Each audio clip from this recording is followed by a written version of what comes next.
Hi, I'm Annika from Star Camp, and today we are going to be building a Scribble Robot. The supplies that you'll need for this are a cup. It can be a big red one like this or a smaller wax or paper cup. Either one will work. 3 or 4 markers, washable is preferred.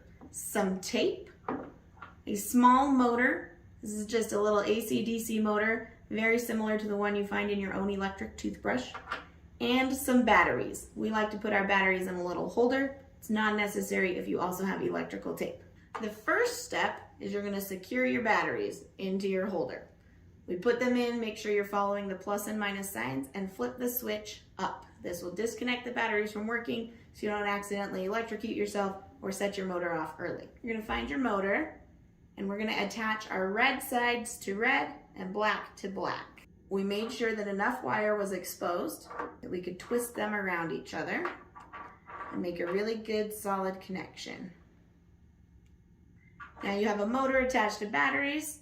You can test it to make sure it worked by closing your switch. You can hear it and feel it vibrating. Open it, set it aside. Next, we're going to attach our markers or our robot legs to the cup. I'm going to use a small piece of tape for each one. And in order to get a really solid stand, I'm going to attach it so that the cap of the marker is pretty level with the rim.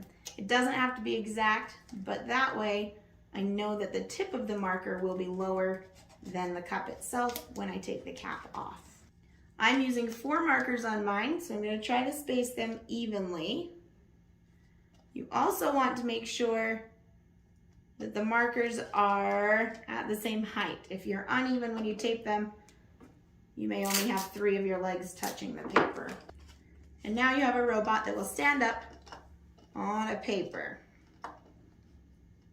Now I'm going to secure my motor to the top of the robot. I'm just going to tape it in place and make sure the shaft of the motor is sticking off the edge.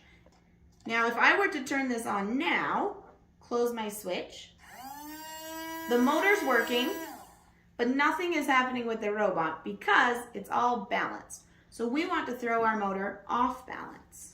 So I'm going to get another piece of tape and make what we call a motor flag.